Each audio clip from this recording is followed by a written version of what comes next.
నందు ప్రియమైనటువంటి ఈ ప్రభు దినాన ఈ మధ్యాహ్న కాల సమయంలో కూడి వచ్చిన సకల పరిశుద్ధులకును మన రక్షకుడు ప్రభు యేసుక్రీస్తు నామమున మీ అందరికీ వందనాలు తెలియజేస్తూ ఉన్నాను. దేవుడు గతించిన ఆదివారం నుంచి ఒక ఆదివారం వరకు మనలందరినీ కూడా కాచి కాపాడి భద్రపరిచి తన రెక్కల కింద మనలందరినీ కూడా ఆశీర్వదించి మన యొక్క జీవితంలో మరొక ప్రభు దినాన ఆయన యొక్క సన్నిధానంలో చేరి ఆత్మతోనూ సత్యముతోనూ ఆరాధించుకునే గొప్ప భాగ్యాన్ని మనందరికీ కూడా దేవుడు అనుగ్రహించినాడు. నేటి దినాన ఈ పరిశుద్ధమైనటువంటి ఆదివారాన్ని చూడలేక లోకంలో ఉన్నవారు అనేక మంది మరణించినటువంటి వారిగా మనం చూడగలము. ఈ రోజును చూడలేక ఈ పరిశుద్ధమైనటువంటి ఆదివారంలో ఆయన యొక్క సన్నిధానంలో లేక అనేక మంది మరణించారు. కానీ మనము బ్రతికున్నామంటే, మనము చలిస్తూ జీవిస్తూ ఉన్నాము అంటే దేవుడు మన మీద మరొక రోజు ఆయుష్ని దేవుడు పొడిగించినటువంటి వాడిగా, అందుకు ఆయన పాదాలకి ఎల్లప్పుడూ కూడా మనం వందనాలు తెలియజేయాల్సి ఉంటుంది. అందుకనే నేటి ప్రభు దినాన అనగా ఆదివారమున ఈ ప్రపంచం అంతా కూడా పండగ వాతావరణంగా ఉంటూ ఉన్నది. ఎందుకో తెలుసా ప్రియులారా, క్రైస్తవులకు ఆదివారం అంటేనే ఒక పండగ లాంటి దినము. ఎందుకు? శుక్రవారం రోజు ప్రభు అయినటువంటి యేసుక్రీస్తు వారిని ఆ యొక్క శిలువ మరణానికి అప్పగించారు. శనివారం అంతా కూడా ఆయన సమాధిలో ఉన్నట్టుగా కనుంటున్నట్టుగా మనం చూడగలము. కానీ మూడవ రోజు అయినటువంటి ఆదివారం ఆయన పునరుత్థానమైనట్టుగా మనమందరం కూడా ఆలోచించాలి. అందుకనే చూడండి, నాతో పాటు పరిశుద్ధ గ్రంథంలో నుంచి ఆయన పునరుత్థానం గురించి మధ్యాహ్న కాల సమయంలో కొన్ని నిమిషాల పాటు దేవుని యొక్క వాక్యాన్ని మనం నేర్చుకుంటాము. చూడండి, పరిశుద్ధ గ్రంథంలో నుంచి మత్తయి సువార్త 27వ అధ్యాయము 62వ వచనాన్ని చదువుకుంటూ దేవుని యొక్క వాక్యాన్ని మనం నేర్చుకుందాం.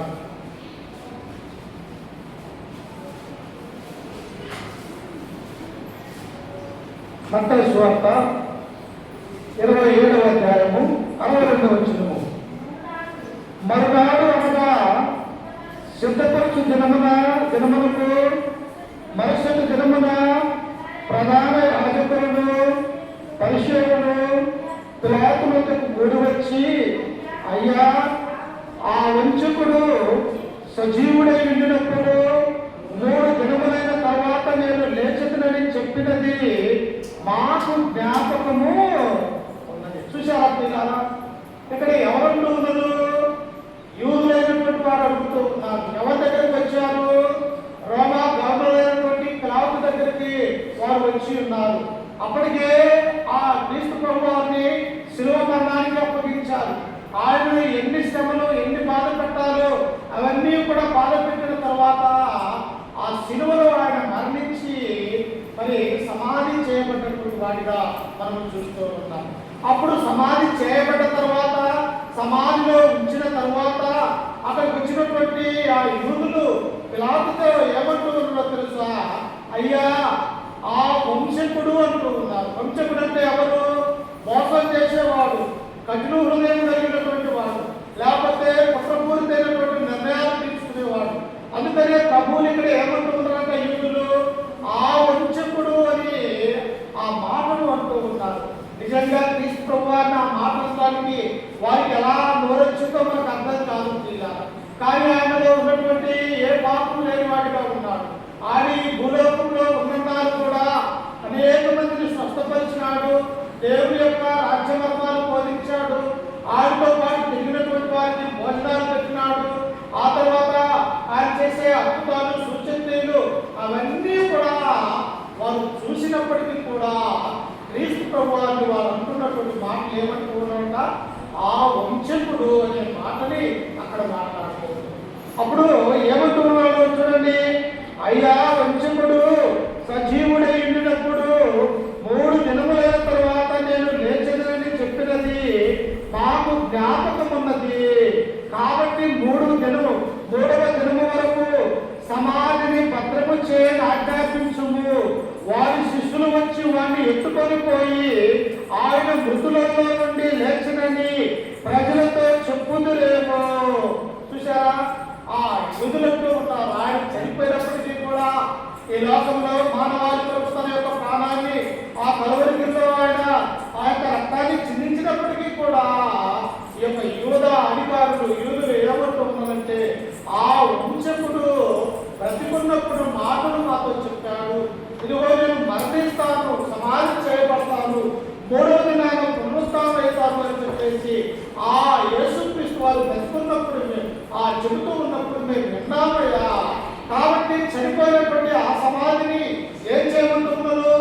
భద్రము చేయాలా, ఇంకా గట్టి తాళా వేయాలా, ఇంకా గట్టి బండరాలు పెట్టాలా.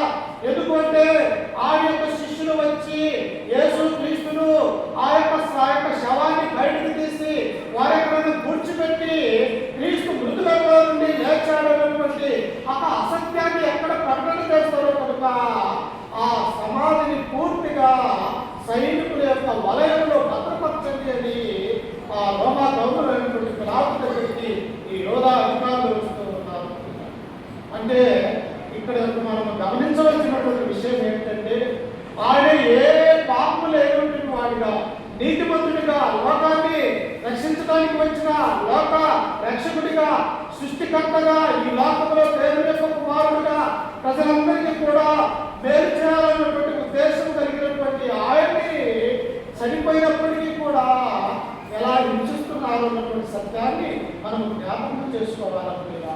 అప్పుడు చూడండి, కింద వచనంలో ఆయన ఏమంటూ ఉన్నాడో, 65వ వచనంలో, అందుకు పిలాతు, ఇదిగో కావలి, మీరు వెళ్ళి మీ చేతనైనంత మట్టుకు సమాధిని భద్రము చేయమని వారితో చెప్పాను. వారు వెళ్ళి కావలి వారిని కూడా ఉంచుకొని రాతికి ముద్ర వేసి సమాధిని భద్రపరిచారు. ఏం చేస్తున్నారట? ఒక తెలిసినటువంటి సమాధిలో ఆయన పరపబెట్టారు. ఆయన్ని చుట్టి గుడ్డలతో చుట్టి నారపట్టలతో చుట్టి ఆ సమాధిని భద్రపరిచి దాని మీద ఒక పెద్ద రాయిని ఏం చేశారంటే భద్రపరిచారు. ఆ రాయి సందులలో నుంచి కూడా గాలి పోవడానికి వీలు లేకుండా దానికి ఏం చేశారంట? ఒక రాజముద్రలాగా వేశారు. ఎవడైనా ఈ సమాధి దగ్గరకు వస్తే రాజు యొక్క ఆజ్ఞని అతిక్రమించినటువంటి వాడిగా ఉన్నాడు కనుక ఇదిగో 3 ఇంచుల భద్రత కలిగినటువంటి కంచ, అలాగనే యొక్క రోమా సైనికులు కాపలా ఉంటూ ఉన్నారు. క్రీస్తు యొక్క సమాధి దగ్గరికి ఎవరు కూడా రావద్దు అని చెప్పేసి వారు ఆ యొక్క పెద్ద రాయిని, ఒక మనిషి కాదు కదా 100 మంది కూడా ఆ రాయిని తొలగించలేనట్టుగా ఒక ముద్ర వేసి రాజముద్ర సమాధిని భద్రపరిచారు. నిజంగా దేవుని యొక్క కుమారుడు ప్రభు ఆయన లోకంలో ఉన్నటువంటి మరణించిన వారిని సైతం కూడా లేపినటువంటి వాడిగా మనం చూస్తూ ఉంటాం. ఆయన మరణించిన తర్వాత తిరిగి లేవలేడా? ఆయన దేవుని కుమారుడుగా ఉన్నాడు, ప్రభువుగా ఉన్నాడు, ఆయన క్రీస్తుగా ఉన్నాడు, అభిషిక్తుడిగా ఉన్నాడు. ఈ లోకంలోనే మరణించినటువంటి వారిని లేపినటువంటి ఆయన తను మరణించిన తర్వాత సమాధి చేయబడిన తర్వాత తిరిగి లేవలేడా? ఆయనకు శక్తి లేదా అన్నది ఈ యూదులు యోధాధికారులు మర్చిపోయినటువంటి వారిగా మనం చూస్తాం.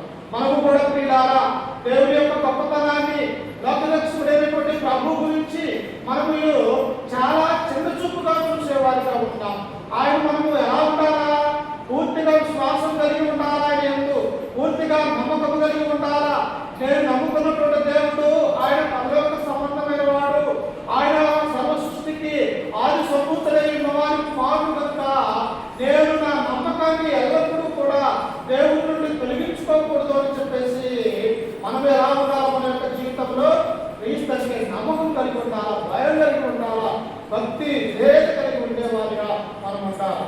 కానీ ఆ సమాధి భద్రం చేసినప్పటికీ కూడా క్రీస్తు మరణాన్ని ఆపలేదు. ఎందుకు? ఆయన ఆది కాలంలో నుంచి కూడా ప్రార్థన గ్రంథం వరకు కూడా తెలియజేస్తూ ఉన్నాడు, ఇదిగో నేను మరణిస్తాను, సమాధి చేయబడతాను, తిరిగి 3వ దినాన నేను లేస్తాను అని ఆయన బ్రతికున్నప్పుడే అనేక మార్లు శిష్యులకి, ప్రజలకి ఆయన బోధ చేసినటువంటి వాడిగా క్రీస్తు ప్రభువుని మనం చూస్తూ ఉన్నాం.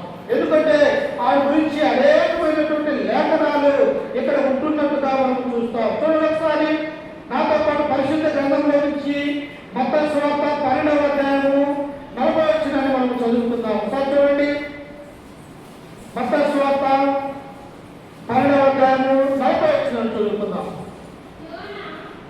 చదువు. యోనా 3 రాత్రింబగళ్ళు తిమింగలపు కడుపులో ఎలా ఉండెనో అలాగూ మనిషి కుమారుడు 3 రాత్రింబగళ్ళు భూగర్భములో ఉండెను. అమ్మా చెప్పాడు ఇక్కడ. పాత నిబంధన కాలంలో ప్రవక్త అయినటువంటి యోనా ఎలాగైతే 3 రాత్రింబగళ్ళు తిమింగలం అనగా చేప కడుపులో ఎలాగైతే ఉన్నప్పటికీ కూడా అతను ఎలాగైతే తిరిగి రక్షింపబడ్డాడో అలాగనే మనిషి కుమారుడుగా పిలువబడుతున్నటువంటి నేను కూడా 3 రాత్రింబగళ్ళు సమాధిలో ఉండి తిరిగి 3వ దినాన నేను లేస్తానన్నటువంటి ఆ మాటని ముందుగా సెలవించాడు. ఎవరు చెప్పగలరు ఆ మాట? మనం చనిపోతే లేవగలిగినటువంటి వారివా? మనకంటే పూర్వీకులు, మన పెద్దలు, లేకపోతే మనకున్నటువంటి పితరులు చనిపోయినటువంటి వారు ఏ ఒక్కరన్నా లేచారా పిల్లారా? ఎవరు కూడా లేనట్టుగా మనం చూస్తూ ఉంటాం. కానీ ఈ భూమి ఆకాశాన్ని నిర్మించినటువంటి దేవుడే మన పాపం నిమిత్తం ఈ లోకానికి వచ్చి ఆ కలువరిలో తన యొక్క రక్తాన్ని కాల్చినటువంటి ఈ ప్రభు ఇప్పుడు ఏమైపోతున్నాడంటే ఆయన చెప్పినట్టే 3వ దినాన లేకపోతూ ఉన్నాడు. అందుకని యేసుక్రీస్తు వారు ఆ యెరూషలేముకు వచ్చి ఉన్నప్పుడు ఆయన అనేక విషయాలలో ఆ యెరూషలేములో ఉన్నటువంటి ప్రజలను చూసి, ఆ యెరూషలేములో ఉన్నటువంటి ఆ పట్టణాన్ని చూసి ఆయన బహుగా ఏడ్చేవాడు, కుంగిపోయేవాడు. ఏమైపోతూ ఉన్నారు ఈ ప్రజలు? దేవుడిని నమ్మలేక, సృష్టికర్త అయినటువంటి ఆయన తండ్రి అయినటువంటి దేవుడిని వారు నమ్మలేక, ఆయన విశ్వాసం కలిగలేక ఈ లోకమునే పాపంలో మునిగిపోతూ ఉన్నారే, మీరు రక్షించబడటానికి మీరు యొక్క మనసు లేదే అని చెప్పేసి ఆయన యెరూషలేము సమీపం అనిపించినప్పుడు ఆయన ఏడ్చి కన్నీరు కార్చేవాడిగా ఉంటూ ఉన్నాడు. అందుకనే ఆ యెరూషలేము గురించి మన గురించి ఒక మాట దేవుడు సెలవించాడు. చూడండి, లూకాసు వార్త 19వ అధ్యాయము, లూకాసు వార్త 19వ అధ్యాయము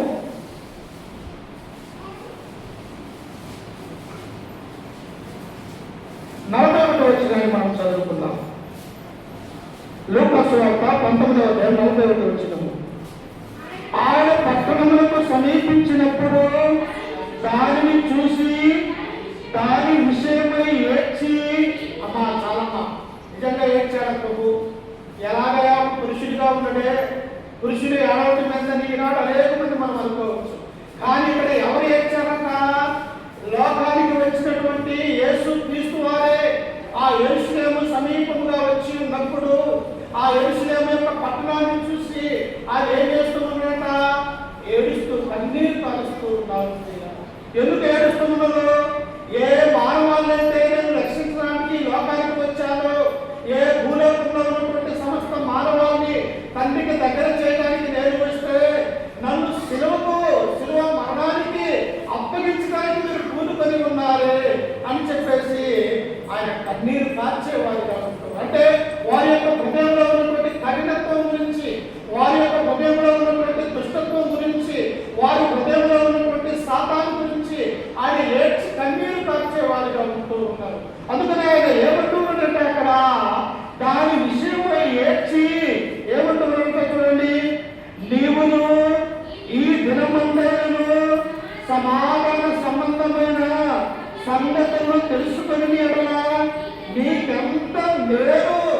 కానీ గతించిన ఇన్ని సంవత్సరాలు నీ జీవితంలో పాపంలో ఉన్నావు, పాపం చేస్తూ ఉన్నావు, దేవుని దగ్గర రాలేక దూరమైపోతూ ఉన్నావు. కానీ ఈ క్షణమందైనా, ఈ సమయమందైనా లోకరక్షకుడు నీ పట్టణంలో, ఈ పట్టణంలో కాలుపోయిన జనమందైనా సమాధానమైన సంగతులు నీవు ఆలకించిన ఎడలా నీకెంత మేలు అని యేసుక్రీస్తు వారు సెలవిస్తూ ఉంటారు. చూసారా ప్రియులారా, దేవుని యొక్క వాక్యము ఎంత మేలు. నీ హృదయాన్ని, నీ మనస్సును తేలికపరచగలదు, నీ బాధలను తొలగించగలదు దేవుని యొక్క వాక్యము.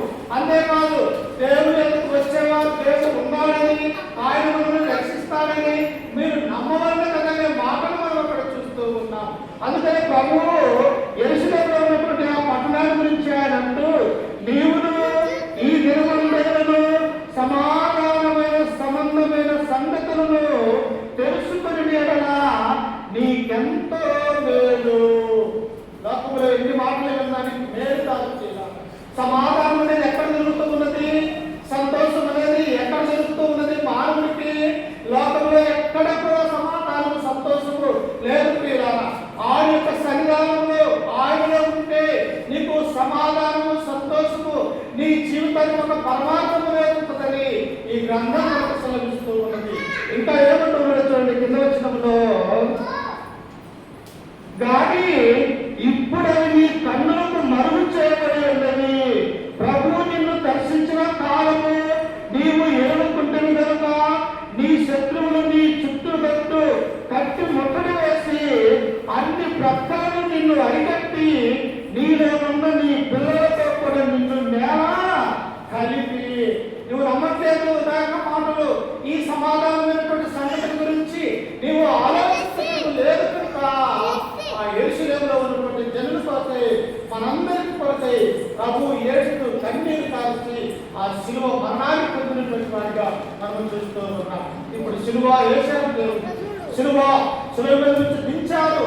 అక్కడ ఒక నికోదేము, అక్కడ ఉన్నటువంటి ఒక వ్యక్తి ఆ యొక్క ఎవరు కూడా మంచబడినటువంటి ఆ యొక్క సమాధిలో కొలవబడినటువంటి సమాధిలో ఆయన ఉంచినట్టుగా మనం చూస్తూ ఉంటాం. ఆ తర్వాత మూడవ దినాన ప్రభువు వారు చూడండి ఎలా లేచారు అన్నటువంటి సత్యాన్ని మనం ఆలోచిస్తూ ఉన్నాం. చూడండి మత్తయి సువార్త 28వ అధ్యాయం మొదటి వచనాన్ని చదువుకుందాం. మత్తయి సువార్త 28వ అధ్యాయం మొదటి వచనం.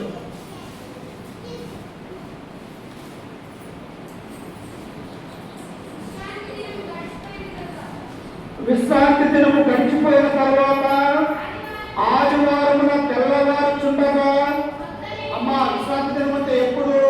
శనివారం లేదా ఆదివారం కాదు, ఎప్పుడంట? శనివారం విశ్రాంతి దినం. అందుకని ఇక్కడ ఏమంటున్నారు చూడండి, విశ్రాంతి దినం అనగా శనివారం గడిచిపోయిన తర్వాత ఆదివారమున తెల్లవారుచుండగా మగ్దలేని మరియయు వేరొక మరియయు సమాధిని చూడండి ఇక్కడ కూడా స్త్రీలు అంటే స్త్రీలు ఎంత ధన్యులో, స్త్రీలు దేవుణ్ణి ఎంతగా వెంబడించినటువంటి వారు. ఆనాడు కూడా యేసుక్రీస్తు వారు శిలువ మరణం మీద ఉన్నప్పుడు స్త్రీలు ఉన్నారు. ఆ తర్వాత సమాధి కార్యక్రమంలో కూడా స్త్రీలు ముందు ఉన్నారు. ఆ తర్వాత ఆయన మరణించి సమాధి చేరి తిరిగి మూడవ దినాన లేస్తానని దేవుడు చెప్పాడు కదా అని చెప్పేసి మీరు ఆ వాక్యాన్ని జ్ఞాపకం చేసుకొని తెల్లవారుజామునే ఆదివారమున మగ్దలేని మరియను వేరొక మరియను ఈ ఇద్దరు కలిసి ఎక్కడికి వెళ్ళారు అంటే ఆ యొక్క సమాధి దగ్గరికి వెళ్ళారు. సమాధి దగ్గరికి వెళ్ళాలంటే అంత భయం ఉంటుందమ్మా ఎవరికైనా కూడా. ఆ భయం అనేటప్పటికి ఎక్కడ చనిపోయినటువంటి వారు నన్ను ఎక్కడ పడతారో, లేకపోతే నాలోనికి వచ్చి నన్ను ఎలా బాధ పెడతారో అంటే ఆ భయం మానవులలో ఉంటుంది. కానీ ఈ స్త్రీ ఏమంటున్నారు? ఆయన దేవుడి కుమారుడిని విశ్వసించారు. ఆయన లోకరక్షకుడు, నా పాపములు తీసివేయడానికి వచ్చిన పరలోకములో ఉన్నటువంటి తండ్రి యొక్క కుమారుడిని వారు గుర్తెరిగారు కనుక ఆదివారం తెల్లవారుజామున సమాధి దగ్గరికి స్త్రీలు పరుగున అక్కడికి వచ్చినటువంటి వారిగా మనం చూస్తాం. అప్పుడు చూడండి, అక్కడ ప్రభుదూత పరలోకము నుండి దిగి వచ్చి రాయి పెళ్లించి దాని మీద కూర్చుండెను. అమ్మ మానవులు దొరికించారా ఆ రాయి, లేకపోతే పరలోకంలో నుండి వచ్చిన దూత దొరికించిందా? మానవులు దొరికించడానికి అవకాశం లేదు. ఎందుకో తెలుసా? యూదులు పిలాతు దగ్గరికి వెళ్ళి 3 అంచెల గల భద్రత ఈ సమాధికి చేయాలా, ఈ రాయి మీద ముద్ర వేసి ఎవడైనా దీన్ని తొలగించుకోకూడదు అని చెప్పేసి అక్కడ ఉన్నటువంటి సైనికుడిని కాపలా పెట్టినటువంటి చూస్తాం. కానీ ఈ సమాధిలో ఉన్నటువంటి ఈ రాయిని ఎవరు తొలగించారంటే పరలోకమందు ఉన్నటువంటి తండ్రి దూతలు అక్కడికి పంపించారు. ఆ సమాధి ఆయన భరించగలదా? ఆయన ఆకాశాన్ని భూమిని కూడా ఆయన తన యొక్క రెక్కల కింద ఆయన వేలాడదీసే వారిగా ఉంటూ ఉంటారు. సమాధిని ఆయన ఉండగలరా? ఉండలేడు. ఎందుకంటే ప్రభు ఈ భూలోకంలో అంతటా అన్ని చోట్ల ఒకేసారి ఉండగలిగినటువంటి వాడు మన ప్రభు, మన దేవుడు అన్నటువంటి సత్యాన్ని మనం గ్రహించాలి. అప్పుడు పరలోకంలో నుండి ఆ దూత వచ్చి ఆ సమాధికి పెట్టినటువంటి ఆ రాయిని తొలగించి ఆ రాయి మీద ఆ దేవదూత కూర్చున్నది. అప్పుడు చూడండి కింద వచ్చిన చదువుకుంటే ఆ రాయి పొందించి దాని మీద కూర్చున్నాను. అప్పుడు మహాభూకంపము కలిగను. ఆ దూత స్వరము మెరుపు ఉండెను. అతని వస్త్రములు హిమమంత తెల్లగా ఉండెను. అతనికి భయపడటం వలన కావలి వారు వణికి చచ్చిన వారి వలె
మనం చూస్తూ ఉన్నాం. నిజంగా దేవుడిని చూడాలంటే మన యొక్క కళ్ళు సరిపోతాయమ్మా? పాపం చేసినటువంటి వారు, పాపంలో ఉన్నటువంటి వారు, ఆయన పరిశుద్ధుడు. ఆ యొక్క దేవదూత హిమమంతా తెల్లగా పరిశుద్ధుడిగా మెరుగువల ఉంటే మరి లోకాన్ని రక్షించడానికి వచ్చిన యేసుక్రీస్తు యొక్క ఆయన యొక్క దేహం ఎలా ఉండవచ్చు? ఒకసారి ఆలోచన చేయండి దేవుడు. అప్పుడు వారు ఒరిగిపోయినప్పుడు చూడండి, కింద వచనంలో ఆ దూత ఏమంటూ ఉన్నదో చూడండి, మీరు భయపడకుడి, సిలువ వేయబడిన యేసుని మీరు వెతుకుచున్నారని నాకు తెలియదు. ఆయన ఇక్కడ లేడు, తాను చెప్పినట్టే ఆయన లేచి ఉన్నాడు. చెప్పినట్టే జరుగుతుంది. యేసుక్రీస్తు ఏ మాట అయితే బోధించాడో అదే విషయం జరుగుతుంది. ఆయన మాటని మరలా తప్పువాడు కాదు. మనం మాట తప్పేవారుగా ఉంటాం, మనము దేవుని మోసం చేసేవారుగా ఉంటాం. కానీ యేసుక్రీస్తు ఎలాంటి వారు? ఈ భూలోకంలో బ్రతుకున్నప్పుడు ఆయన చెప్పాడు, ఇదిగో నినివే పట్టణంలో ఉన్నటువంటి ప్రవక్త అయినటువంటి యోనా 3 రోజులు 3 రాత్రి పగలు చేప కడుపులో ఎలాగైతే ఆయన ఉండి మరలా బ్రతికాడు, అలాగనే మనిషి కుమారుడు కూడా 3 రోజుల పాటు సమాధిలో ఉండి 3వ దినాన తిరిగి లేస్తాడు అని క్రీస్తు ప్రభువు పదే 3.5 సంవత్సరాల పాటు ప్రజలకు బోధించినట్టుగా మనం చూస్తాం. కానీ ఎవరన్నా నమ్మారమ్మా? ఎవరు కూడా నమ్మారు. ఆఖరిగా ఆయన శిష్యులు, ఆయన వెంబడించినటువంటి శిష్యులు సైతం కూడా సంతోషించి ఆయన ఎక్కడ చంపుతారో, మనల్ని ఎక్కడ చంపుతారో అని వారు దేవుడి నుండి దూరమైపోయినటువంటి వారిగా ఆయన యొక్క శిష్యులు కూడా మనం చూస్తాం. ఎందుకు? ప్రాణం అంటే మనకు భయం. మనం ఎక్కడ చనిపోతాము, మనం ఎక్కడ వారి యొక్క చేతులలో పడి అరెస్ట్ అయిపోతామని మనకుంటే ఆ భయం శిష్యులలో ఉండి కూడా క్రీస్తును వదిలిపట్టి వెళ్ళిపోయినారు. కానీ ఈ యొక్క స్త్రీలు సమాజం దగ్గరికి వచ్చారు, దేవత యొక్క మాటలు విన్నారు. ఆ దేవత ఏమంటూ ఉన్నారు? మీరు క్రీస్తును వెతుకుతున్నారు ఎక్కడా అని. కానీ ఇక్కడ ఎవరు లేదు, ఆయన ఇక్కడ లేడు. ఆయన చెప్పినట్టే 3వ దినాన తిరిగి లేచును, పునరుత్థానుడు. చూసారా? మనం నమ్ముకున్నటువంటి దేవుడు మరణంలో నుండి జీవంలోనికి నడిపించగలిగినటువంటి వాడు. పాపంలో నుండి పరిశుద్ధుడిగా దేవుడు చేయగలిగినటువంటి వాడు. ఈ భూమి మీద ఇదిగో కొంతకాలం నుండి అందులోనే మాయమైపోయే ఆవుల నుండి ఈ శరీరంలో ఉన్న ఈ ప్రాణాన్ని పరలోక రాజ్యం అనే నిత్య రాజ్యంలో జీవింపగలిగడం చేయగల శక్తివంతుడని మనం గుర్తు చేసుకోవాలి. ఒకవేళ శరీరం ధరించుకున్నాం కాబట్టి భయం ఉండొచ్చు, కానీ మన యొక్క వయసు ఎన్ని సంవత్సరాలు? భూలోకంలో 70 సంవత్సరాలు, అనుభవం ఉండేదే 70 సంవత్సరాలు. కానీ మనం మరణించిన తర్వాత యేసుక్రీస్తు ఎలాగైతే 3వ దినాన తిరిగి లేచాడో అలాగే క్రీస్తు ప్రభు 2వ సమయంలో ఈ మధ్యాకాశానికి వచ్చినప్పుడు మనము కూడా తిరిగి లేస్తామన్న ఆ నిరీక్షణ మనకు ఉండాలి. ఎందుకు ప్రభువు నమ్ముకుంటున్నాం? ఎందుకు ఆయన మందిరానికి వస్తూ ఉన్నాం?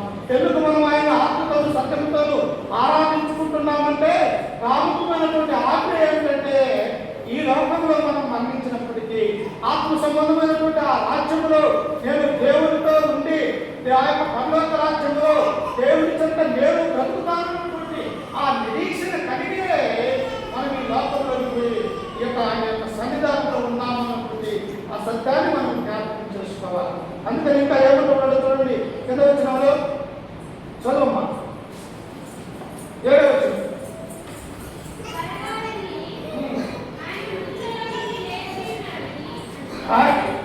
ఇదిగో త్వరగా వెళ్ళి ఆయన మృతులలో నుండి లేచి ఉన్నారని ఆయన శిష్యులకు తెలియజేయుడి. ఇదిగో ఆయన గలిలయకు మీకు ముందుగా వెళ్తున్నాడు, అక్కడ మీరు ఆయనను దేవతకు చెబుతూ ఉన్నది. అమ్మా ఆయన లేడమ్మా,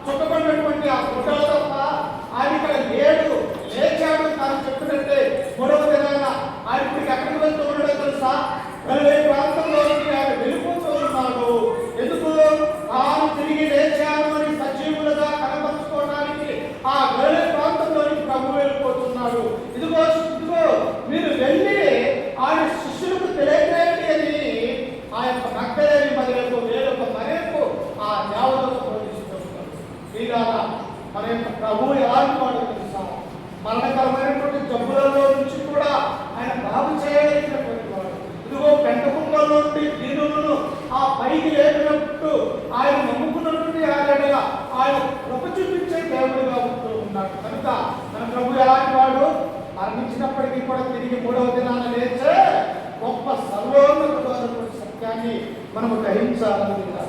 అందుకని ఇంకా కింద వచనంలో చదువుకుంటే 8వ వచనంలో, ఇదిగో మీతో చెప్పుతున్నాను, వారు భయముతోనూ మహా ఆనందముతోనూ సమాధి యొక్క నుండి త్వరగా వెళ్ళి ఆయన శిష్యులకు ఆ వర్తమానము తెలుపు పరిగెత్తుచుండగా యేసు వారిని ఎదుర్కొని మీకు శుభమని చెప్పాను.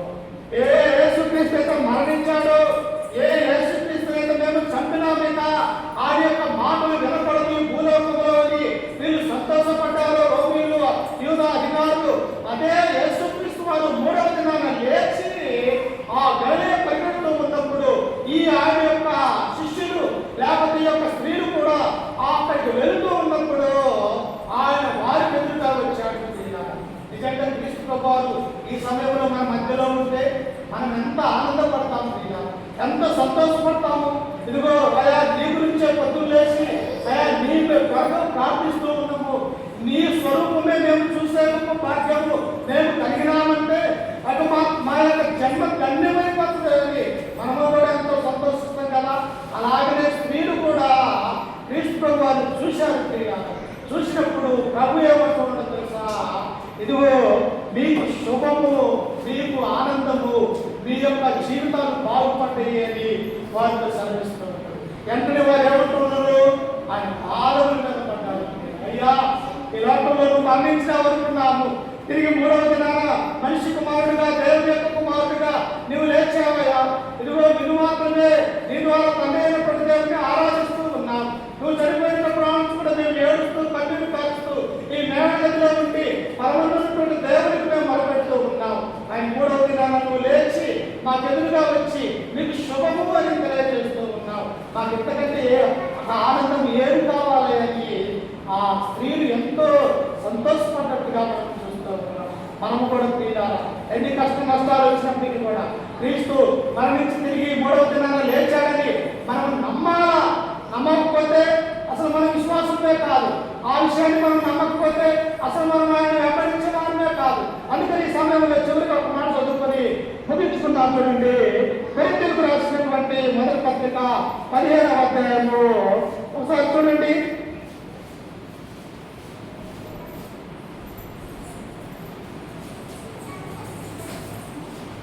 15వ అధ్యాయం 12వ వచనాన్ని చదువుకుందాం.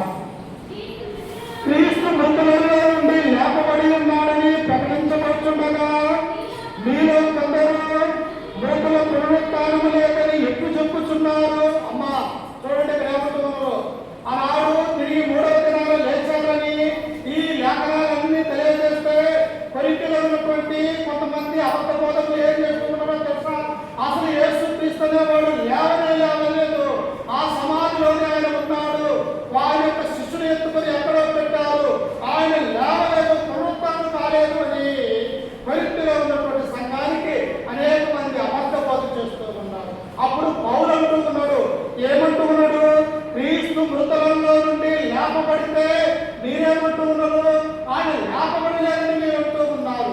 చూడండి, కింద వచ్చిన ఎంత అంటూ ఉన్నాడు, మృతుల పునరుత్థానము లేని ఎడల క్రీస్తు కూడా లేపబడి ఉండలేదు, మరియు క్రీస్తు లేపబడి ఉండని ఎడల మేము చేయు ప్రకటన వ్యర్థమే, మీ విశ్వాసమును వ్యర్థమే. క్రీస్తు మృతులలో నుండి లేకపోతే ఈ మందిరాలు ఎందుకు?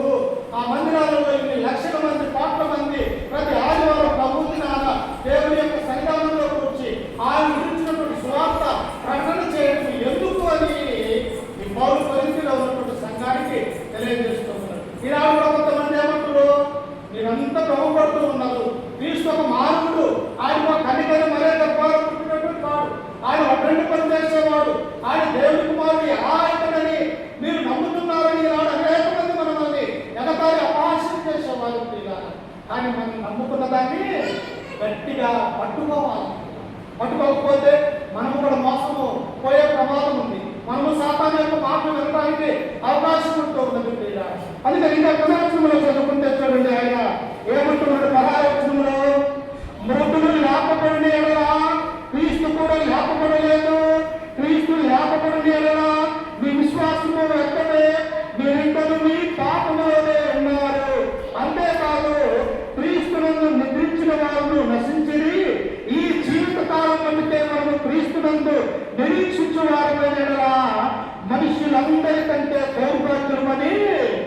ఉందమో, మనం నమ్మకపోతే, క్రీస్తు గురించి తెలుసుకోకపోతే, క్రీస్తు మృతులలో నుండి లేచి ఉన్నాడని మన హృదయం విశ్వసించకపోతే మనం ఎలాంటి వారమైపోతా?